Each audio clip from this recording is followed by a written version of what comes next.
New Zealand के बीचों बीच Bruce नाम का एक छोटा लड़का स्पीड के सपने देखता था।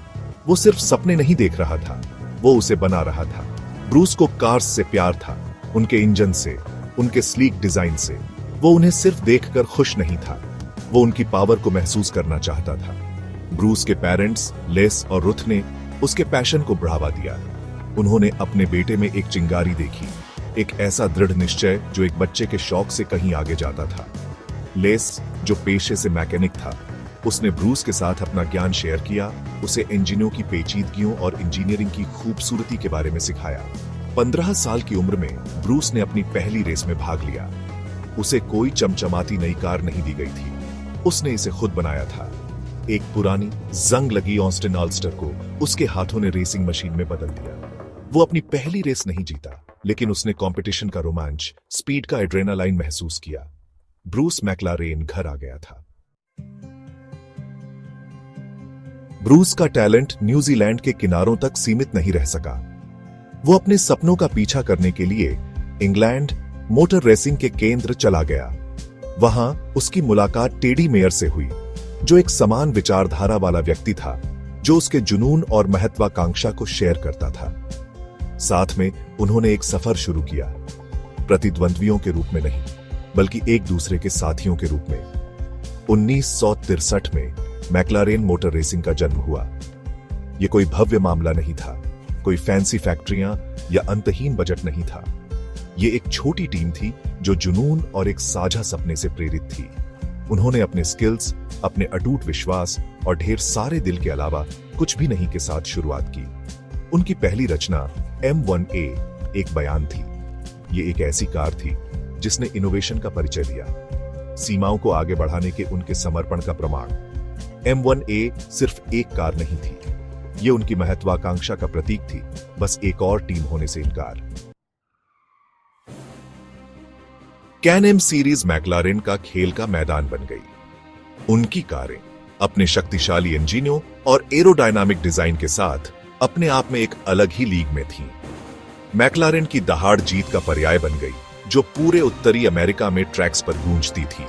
मैक्लारेन के सिग्नेचर पपीते के नारंगी रंग में रंगी M6A एक लेजेंड बन गई। ये तेज थी, ये फुर्तीली थी और ये लगभग अपराजेय थी। ब्रूस स्टीयरिंग के पीछे अजेय था। वो सिर्फ ड्राइविंग नहीं कर रहा था, वो कार के साथ डांस कर रहा था, आदमी और मशीन का एक सिम्फनी जो बिल्कुल तालमेल में था। 1967 से 1971 तक मैक्लारेन ने कैन-एम पर राज किया। वे ट्रैक के राजा थे, उनका दबदबा निर्विवाद था। लेकिन ब्रूस की महत्वाकांक्षा यही नहीं रुकी। उसने मोटर रेसिंग के सबसे बड़े इनाम फॉर्मूला 1 पर अपनी नजरें जमा ली थी। फॉर्मूला 1 एक अलग ही जानवर था। कंपटीशन कड़ा था, दांव ऊंचे थे, लेकिन ब्रूस मैक्लारेन किसी चुनौती से पीछे नहीं हटे। उसने इसे अपनाया। 1966 में मैक्लारेन ने फॉर्मूला 1 में प्रवेश किया, एक छोटी सी टीम जिसने दिग्गजों के बीच सपने देखने की हिम्मत की। उनकी पहली कार M2B चैंपियनशिप जीतने के लिए डिजाइन नहीं की गई थी। यह सीखने, अनुकूलित करने, यह साबित करने के लिए बनाई गई थी कि वे संबंधित हैं। ब्रूस, हमेशा की तरह रेसर, ने कार को अपनी सीमा तक धकेल दिया। ब्रिटिश ग्रां प्री में मैक्लारेन का पहला फॉर्मूला 1 पॉइंट हासिल किया। फॉर्मूला 1 में मैक्लारेन की उपस्थिति सिर्फ जीतने के बारे में नहीं थी, यह रूढ़ियों को चुनौती देने के बारे में था। जो संभव था उसकी सीमाओं को आगे बढ़ाने के बारे में। वे अंडरडॉग थे, सपने देखने वाले थे और वे वहां रहने के लिए थे। 2 जून 1970 मैक्लारेन के इतिहास में दर्ज एक तारीख, एक ऐसा दिन जिसने लंबी परछाई डाली। गुडवुड सर्किट में एक नई कैन-एम कार का परीक्षण करते हुए ब्रूस मैक्लारेन चले गए। एक अजीब दुर्घटना, भाग्य का एक क्रूर मोड़, ने दुनिया को एक दूरदर्शी, एक नेता, एक दोस्त से वंचित कर दिया। इस खबर ने रेसिंग की दुनिया में सदमे की लहरें भेज दी। ब्रूस सिर्फ 32 साल की उम्र में चले गए थे। उनकी टीम, उनका परिवार तबाह हो गया था। मैक्लारेन का भविष्य, इतना उज्जवल भविष्य, अचानक अनिश्चित हो गया था। नुकसान अपार था। ब्रूस सिर्फ एक ड्राइवर नहीं थे, वह मैक्लारेन के दिल और आत्मा थे। वह नवप्रवर्तक, प्रेरक, वह था जो मानता था कि कुछ भी संभव है। उनकी अनुपस्थिति ने एक ऐसा शून्य छोड़ दिया जिसे भरना असंभव लग रहा था। भाग 6 टेडी की विजय सपने को जिंदा रखना। त्रासदी के बावजूद मैक्लारेन टूट सकता था, लेकिन ब्रूस ने सिर्फ कारों से ज्यादा का निर्माण किया। उन्होंने एक टीम, एक परिवार का निर्माण किया जो साझा सपनों और अटूट वफादारी से बंधा था। टेडी मेयर ने दुख से भारी आवाज में ब्रूस की विरासत को जिंदा रखने की कसम खाई। टेडी ने मैक्लारेन का नेतृत्व करने की भारी जिम्मेदारी उठाई। वह जानता था कि ब्रूस का सम्मान करने का सबसे अच्छा तरीका रेसिंग जारी रखना, नवाचार जारी रखना, सीमाओं को आगे बढ़ाते रहना है। टेडी के मार्गदर्शन में मैक्लारेन ने नई ऊंचाइयों को हासिल किया। एमरसन फिटिपाल्डी ने 1974 में फॉर्मूला 1 वर्ल्ड चैंपियनशिप जीती, जो ब्रूस को समर्पित एक मार्मिक जीत थी। दुख और दृढ़ संकल्प में एकजुट हुई टीम ने साबित कर दिया कि मैक्लारेन की भावनाएं अटूट थी। भाग 7 रेसट्रैक से सड़क तक मैक्लारेन की सुपरकार्स।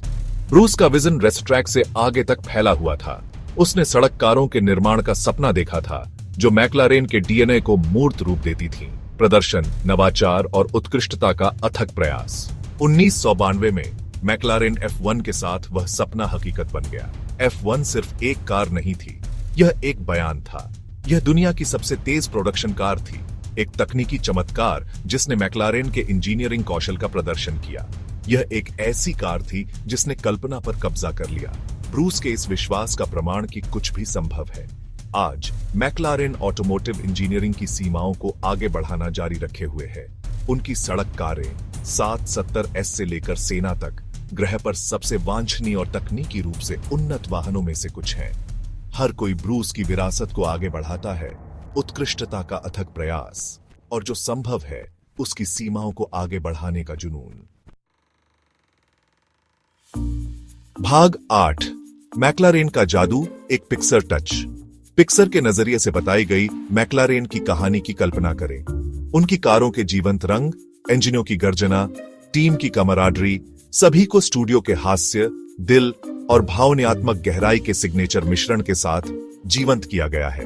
एक युवा ब्रूस की तस्वीर, आंखें चौड़ी और आश्चर्य से भरी, अपने पहले गो कार्ट के साथ छेड़छाड़ करते हुए, उसका वफादार कुत्ता स्पार्की उसके बगल में। मैक्लारेन टीम को देखें, अपने साझा जुनून से एकजुट हुए बेमेल लोगों का एक प्यारा समूह असंभव को हासिल करने के लिए अथक प्रयास कर रहा है। ब्रूस के निधन के दिल टूटने का अनुभव करें। टीम पर छाया हुआ गंभीर सन्नाटा और वह दृढ़ संकल्प जिसके साथ उन्होंने खुद को उठाया और अपनी विरासत को जारी रखा।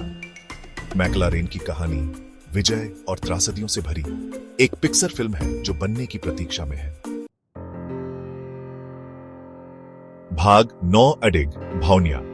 मैक्लारेन की स्थायी विरासत। मैक्लारेन की कहानी सपनों की शक्ति, नवाचार की अटूट भावनिया और एक आदमी के विजन की स्थायी विरासत का प्रमाण है।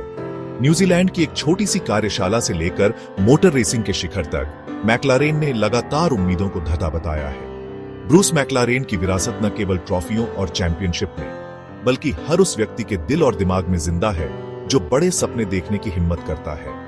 उनकी कहानी हमें सिखाती है कि जुनून, दृढ़ संकल्प और उत्कृष्टता से कम कुछ भी स्वीकार न करने के साथ कुछ भी संभव है। मैक्लारेन का सफर अभी खत्म नहीं हुआ है। वे नवाचार और जुनून की उसी भावनिया से प्रेरित होकर जो संभव है उसकी सीमाओं को आगे बढ़ाना जारी रखते हैं, जो ब्रूस के सपनों को हवा देती थी। मैक्लारेन की कहानी एक रिमाइंडर है कि विपरीत परिस्थितियों में भी, तब भी जब ऑड्स बहुत ज्यादा लगते हैं, मानवीय भावनिया, जुनून और दृढ़ संकल्प से प्रेरित होकर असाधारण चीजें हासिल कर सकती हैं।